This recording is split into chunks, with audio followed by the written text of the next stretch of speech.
2023年暑假，孩子在波士顿参加一个为期5周的夏令营。我们周末成了通勤的父母，过去看看。那里还有2位小朋友，一位曾在哈佛大学工作，另一位刚刚结束哈佛的学业。于是他们带着我们好几个周末在校园里转。达克借此也找到了一直尊重的2位经济学前辈在哈佛学习的踪迹。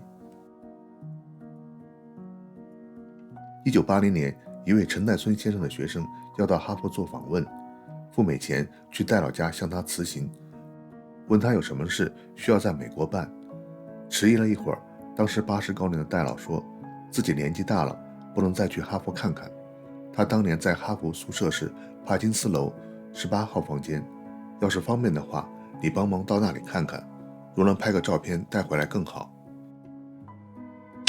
为此，这位学生在哈佛期间曾数次去了帕金斯楼，但因门户紧锁，只能在外面拍了几张照片。1982年回国时，把这几张照片交给了戴老。戴老高兴地讲，楼的外观没有改变。不过，因为没有进到宿舍里拍照，这位学生一直觉得很遗憾。没想到的是，几年之后，这位弟子在密歇根大学做研究。那时，曾任尼克松总统经济顾问委员会主席的鲍尔·麦克拉肯也在密歇根大学任教。因为要访问中国，请这位弟子介绍几位国内资深的经济学家。麦克拉肯1940年代毕业于哈佛大学，获经济学博士学位，于是有了他和陈戴老的见面。有件事情非常神奇，那就是他俩先后相隔20年，却都住在同一栋宿舍帕金斯楼，而且住同一房间，就是18号。虽然相隔20年，他们谈起房内的家居摆设，却丝毫没有改变。读到这则趣事，达克就有兴趣去看看这间宿舍，很容易找到了帕金斯楼。本想只在外面拍个外观，结果门都没有锁，于是登堂入室，看到了楼内的里里外外，还遇到位住在里面的华裔女生。她告诉我，她在攻读生物的博士。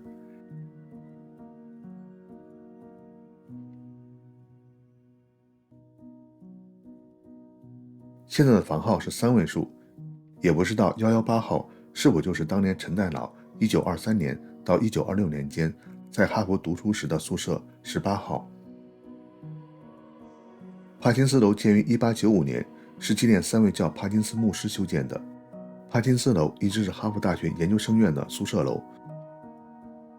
红砖建成的4层楼里有77个小房间和77个大房间，每层楼里还有公用厨房、卫生间、洗衣房。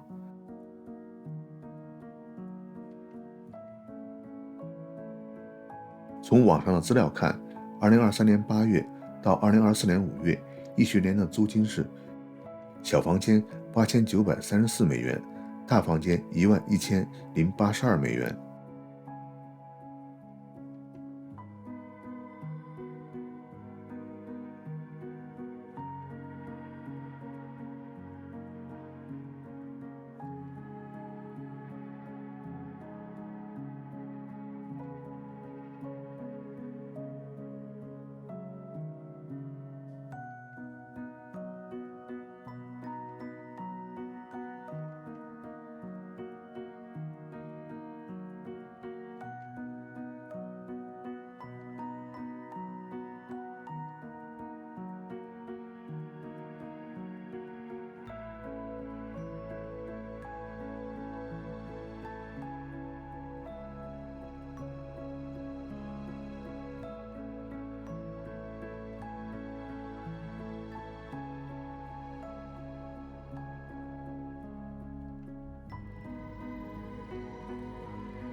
1927年获得经济学博士的陈岱孙先生回到清华大学任教，第2年便担任了经济系主任，后来也曾出任北京大学的经济系主任。他的学生回忆，陈先生讲课很生动，期末的考题曾是假如我是财政部长。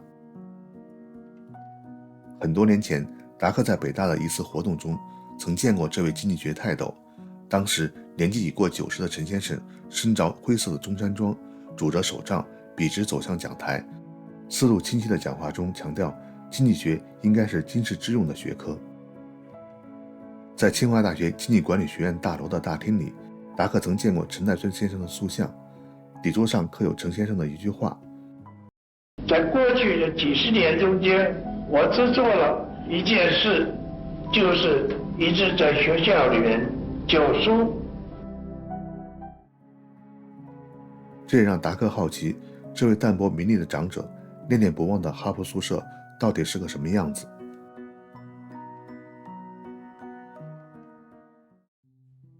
哈佛大学的图书馆成立于1638年，是美国最古老的图书馆系统，也是当下世界最大的学术图书馆。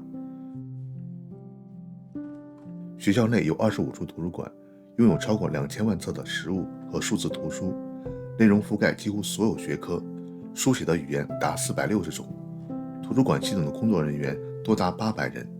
在这书海里，达克只是弱水三千，只取一滴。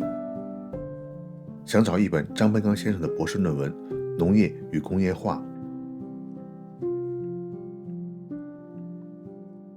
1940年，尽管处于当时兵荒马乱的抗战时期，清华的庚子赔款考试仍然进行。经过考试，选拔出17位当年的公派留学生，其中文科2人，一位是张培刚先生，攻读工商管理，另一位攻读经济史，其余15人都是理工专业。当年27岁的张培刚先生来自湖北的红安农村，1934年从武汉大学经济系毕业后，就职当时的中央研究院社会科学研究所，一直从事农村的调研，先后有多部学术著作出版，都是在调研基础上的农村经济问题专著。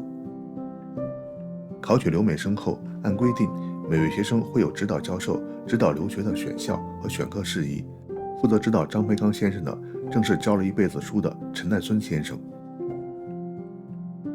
1941年，张培刚先生来到哈佛大学读书，最初的选择是工商管理专业，也就是今天的 MBA。1年半后，他转入研究生院攻读经济学博士。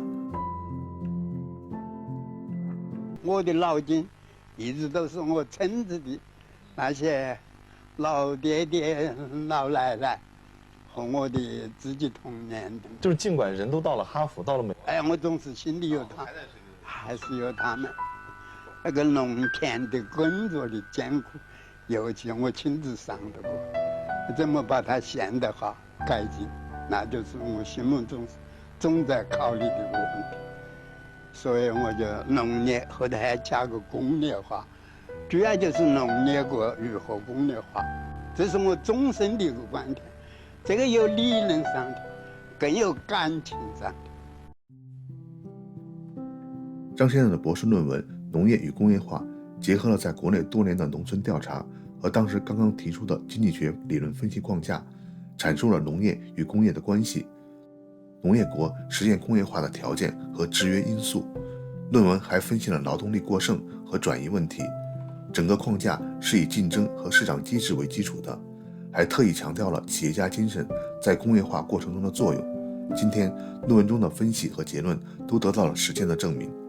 张先生的理论也被公认为是发展经济学的开端之一。农业与工业化获得了1946到1947年度哈佛大学经济系最佳论文奖及威尔士奖金。这项奖每年评选1篇论文，在网上查到，直到今天也是哈佛经济系授予的最高荣誉。当年陈岱孙先生得知这个消息异常兴奋，因为当年他的论文《麻省地方政府开支与人口密度的关系》也曾被推荐参选威尔士奖。不过获奖的是他的同班同学张伯伦，张伯伦的论文题目是竞争垄断理论，对此陈代老也心服口服，所以他知道这个奖的分量。而张培刚先生的论文也借助了张伯伦的这个理论。威尔士奖还颁发给了萨米尔森，第一位获得诺贝尔经济学奖的美国人。他们都是我本人哦，你是哈佛大学博士生来看得起，也谈起我们国家，他个脸上流露出一种瞧不起的味道，令人很难受啊。表面上英国人，美国人，特别是英国那个绅士派，高高几个，他心里头他瞧不起那个味道，令人很难受啊。